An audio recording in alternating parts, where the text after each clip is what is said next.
নমস্কাৰ সুপ্ৰভাত আপুনি চাই আছে নিউজ 18 অসম নৰ্থ ইষ্ট এয়া গুড মৰ্নিং 18 মই জয়ন্ত মাধৱ গোস্বামী প্ৰথমে জনাইছো উজনিৰ বানৰ সংহাৰৰ খবৰ উজনি অসমত অব্যাহত আছে বান বিভীষিকা যোৰহাট শিৱসাগৰত পূৰ্বে নোহোৱা অঞ্চলসমূহ এতিয়া বানৰ কবলত নাজিৰা সোণাৰী আমগুৰিত অপৰিৱৰ্তিত হৈ আছে বান পৰিস্থিতি বিপদ সীমাৰ ওপৰেৰে বৈ কাল ৰূপ ধাৰণ কৰিছে দিখৌ আৰু জাজি নৈয়ে বকতা লকুৱাৰ বহুকেইটা স্থানত মথাউৰিৰ ওপৰেৰে বাগৰিছে দিচাং নৈৰ পানী প্ৰলয়ংকাৰী বানত এই পৰ্যন্ত 10 জন লোকৰ মৃত্যু 50,000ৰো অধিক লোক ক্ষতিগ্ৰস্ত বিধ্বংসী বানত জলবন্দী জনতাক উদ্ধাৰৰ বাবে সেনা এনডিআৰএফ এছডিআৰএফৰ অভিযান অব্যাহত ধাৰাসাৰ বৰষুণৰ বাবে বিপদ সীমাৰ ওপৰেৰে বৈছে নৈ উপনৈ কাহানিও নোহোৱা বানৰ সন্মুখীন হৈছে যোৰহাটবাসীও যোৰহাটৰ টিয়ক মৰিয়নিৰ বিস্তীৰ্ণ অঞ্চল আজিও বানৰ কবলত নিৰাপদ আশ্ৰয়ৰ সন্ধানত ঢাপলি মেলিছে বানাক্ৰান্তই অনাহাৰে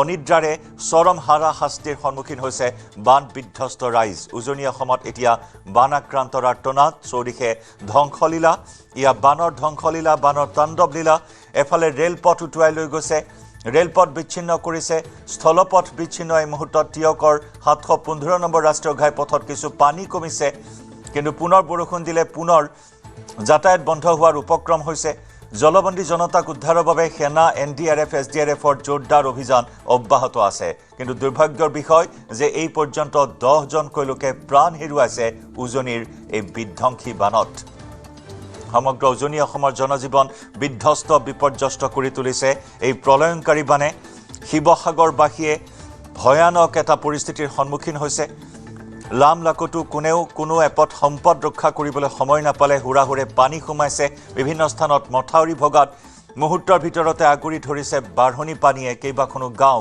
আনকি নগৰাঞ্চলো পানীৰ তলত এয়া জলবন্দী জনতাৰ হাহাকাৰ কোনোমতে প্ৰাণ ৰক্ষা কৰি নিৰাপদ স্থানলৈ ঢাপলি মেলিছে এইসকল বানাক্ৰান্ত লোকে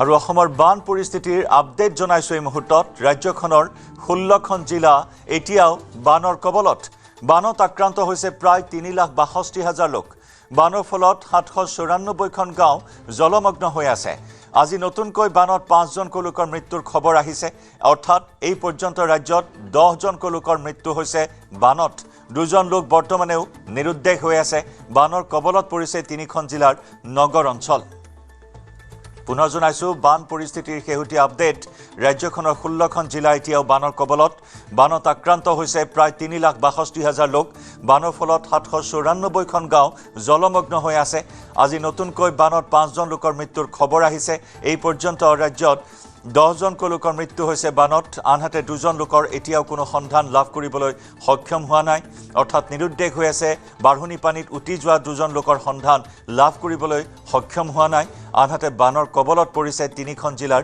নগৰাঞ্চল আৰু দৰিকা নদীৰ বাঢ়নি পানীয়ে শিৱসাগৰৰ বেতবাৰী মৌজা হাঁহচৰা মৌজা সম্পূৰ্ণৰূপে প্লাবিত কৰিছে ইয়াত কেইবা শতাধিক গাঁও ইতিমধ্যে এই বাঢ়নি পানীত প্লাবিত হৈছে মই দেখুৱাইছো বৰ্তমান মই যি স্থানত আছো এটো হৈছে বেতবাৰী মৌজাৰ বালিবাগ চাৰিআলি আৰু চেঙেলিবাৰী সংযোগী মূল যিটো পথ সেই পথৰ ওপৰত আছে আৰু সেই পথৰ ওপৰেও পানী বাগৰিছে আৰু দাঁতি কাষৰীয়া যিমানবিলাক সেইবিলাক প্ৰায় সকলো প্লাবিত হৈছে ঘৰসমূহ প্লাবিত হৈছে মই দেখুৱাইছো এটো হৈছে মূল যাতায়াতৰ পথ আৰু পথৰ ওপৰে ইয়াত দৰিকা দিখৌৰ বাঢ়নি পানী ইয়াত চলতে বাগৰিছে মই ঘৰসমূহৰ দৃশ্য দেখুৱাইছো এইবিলাক হৈছে বাসগৃহসমূহত এবুকু পৰ্যন্ত পানী সোমাইছে ভিতৰত আৰু যাৰ ফলত ইয়াত যি বাসিন্দাসকলে বেতবাৰী মৌজাৰ হাঁহচৰা মৌজাৰ বাসিন্দাসকলে ওখ স্থানত আশ্ৰয় ল'বলগীয়া হৈছে ঘৰ বাৰী এৰি গৰু ছাগলী গাহৰি মানুহ সকলোৱে সহাৱস্থান বৰ্তমান কৰিবলগীয়া হৈছে কাৰণ ওখ স্থান খুব কম আছেগে বৰ্তমান এয়া মই দেখুৱাইছো এনেধৰণে এইবিলাক দোকান পোহাৰ ৰাতিটো যোৱা নিশাৰ পৰা কালি সন্ধিয়াৰ পৰা হঠাৎ বাঢ়নি পানীয়ে প্লাবিত কৰে এই অঞ্চলসমূহ যাৰ বাবে বৰ্তমান ৰাতিটো পথৰ ওপৰত কটাবলগীয়া হয় ওখ পথৰ ওপৰত মই প্ৰথমে বাসগৃহসমূহৰ দৃশ্য দেখুৱাইছো তাৰপিছত মই ভাষ্য ল'ম ইয়াৰ মই দেখুৱাইছো কি ধৰণৰ পৰিৱেশ ইয়াৰ ঘৰসমূহ দেখিছে, ঘৰসমূহৰ আচলতে কোনো ঘৰ সম্পূৰ্ণৰূপে ডুব গৈছে, কোনো বাসগৃহৰ আধা ওলাই আছে। মই দেখুৱাইছো এই হৈছে বাসগৃহ। এয়া মই কেৱল এইটোৱে নহয়, ইয়াত যিমান বিলাক বাসগৃহ আছে এই একেই অৱস্থা। বৰ্তমান খেতিৰ সময়, এই খেতিৰ সময়ত যিবিলাক কঠীয়া ব্যৱস্থা আছিলে, কঠীয়া সিঁচিছিলে, ৰুইছিলে, সেই সকলোবিলাক পানীৰ তলত গৈছে। মই ইয়াত আচলতে এনেধৰণে ৰাতিটো পাৰ কৰিবলগীয়া হয়, ইয়াতে ৰান্ধিবলগীয়া হয়। ইয়াত দেখিছে, ইয়াত শিশুৰ পৰা বৃদ্ধলৈকে সকলোৱে বৰ্তমান এনেধৰণে পথৰ ওপৰত আশ্ৰয় লবলগীয়া পৰিস্থিতিৰ সৃষ্টি হৈছে। দাদা, আপোনাৰ ওচৰলৈ আহিছো, কেনেকুৱা ধৰণৰ পৰিৱেশ? কালি পিছবেলাৰ পৰা মানে একদম বঢ়িয়া পানী অহা দিন আহিলে, কাৰণ অলপ বস্তু উলিয়ালো এই ৰাস্তালৈ। ৰাতিটোতো ৰাস্তাতে আছো, কিন্তু ধানো 10 কুইণ্টেল মান ধান উলিয়াব নোৱাৰিলো, মানে তাত তিতি গ'ল। ধান চাউল এইবিলাক উলিয়াবলৈ সময় নাপালো মানে। আৰু কি নষ্ট হৈছে? ৰোৱাটোতো মানুহৰ ৰোৱা মাৰিলে, কঠীয়া মাৰিছে, তেনেকুৱা হৈছে। প্ৰায় মানুহৰ খেতি একেই হৈছিলে। হাঁহ কুকুৰাটো কালি মানে গঁৰালত নোসোমালে, ক'ত উৰি আছেগৈ। হয়, যিবিলাক হাঁহ কুকুৰা যিসকলে পালন কৰিছিলে, সেই হাঁহ কুকুৰাসমূহ ক'ত গ'ল এতিয়াও কোনেও নাজানে। বাইদেউ, আপুনি ৰাতিটো চাগে ইয়াতে কটালে? ইয়াতে কটালো। হয়, কেনেকুৱা ধৰণৰ পৰিৱেশ? কিনো কৰিম আৰু, এই ত্ৰিপাল পাৰি পেলাই ৰাতিটো এনেকে বহি থাকিলো। এতিয়া ৰাতিপুৱা এইভাগে চাহ অকণ খালো। আমাৰ হাঁহ 23টা, কালি কলৈ গ'ল আৰু। এতিয়া সেই বিচাৰি ফুৰিছে, গাহৰি সেইভাগে থৈছো, মানে উপায় নাইকিয়া হৈছে আৰু দেই। এতিয়া নাতি এইভাগে বহাই থৈছো। হয়, এনেকুৱা ধৰণৰ পৰিৱেশ মই ইয়াত দেখুৱাইছো যে সকলোৱে বৰ্তমান ওখ পথৰ যি অংশ ওলাই আছে তাত আশ্ৰয় লবলগীয়া হৈছে। ইয়াত কলৰ ভূৰ বনাবলগীয়া হৈছে, যিহেতু বাসগৃহসমূহলৈ যাবলৈ বৰ্তমান উপায় নাই। এবুকু পৰ্যন্ত পানীৰ ভিতৰত ঘৰসমূহ ইতিমধ্যে সম্পূৰ্ণ ডুব গৈছে। এয়া মই দেখুৱাইছো। বাইদেউ, কেনেকুৱা ধৰণৰ পৰিৱেশ? পৰিৱেশ আমাৰ একেবাৰে বেয়া। আমাৰ এতিয়া মাটিও ৰুইছিলো, মৰিলে ধৰা। আৰু এইবোৰ ঘৰ দুৱাৰ চব বুৰিলে, ভঁৰালত ধানো উলিয়াব নোৱাৰিলো। চাউল পাত চব ভিতৰতে তিতি আছে।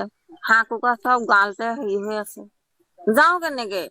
ডিঙি মাইকী মানুহৰ যাবতো হয়, এই অৱস্থা মই দেখুৱাইছো। এয়া এই যি পথৰ যি সামান্য ঠাই ওলাই আছে, তাতে আশ্ৰয় লৈছে। আৰু পানী বৰ্তমানেও একেধৰণে আছে, হ্ৰাস হোৱা নাই।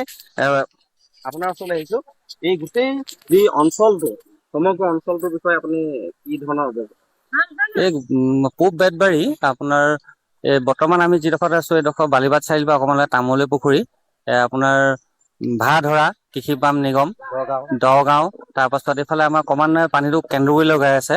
আৰু ইফালে দুৱৰী গাঁও, গন্ধিয়া গাঁও, আগলে খেলুৱালৈকে এতিয়া বৰ্তমান জলমগ্ন অৱস্থাত আছে, আৰু ক্ৰমান্বয়ে কেন্দুগুৰি চাইডলৈ গৈ আছে যিটো। আৰু ইয়াত এতিয়া এনেকুৱা এটা পৰিস্থিতি হৈছে, ৰাইজে ৰাস্তা ঐতিহাসিক বাঁহঘৰটোৰ ওপৰতে গৰু, কুকুৰ, ছাগলী পৰা আদি কৰি চব একেলগে বাস কৰা হৈছে।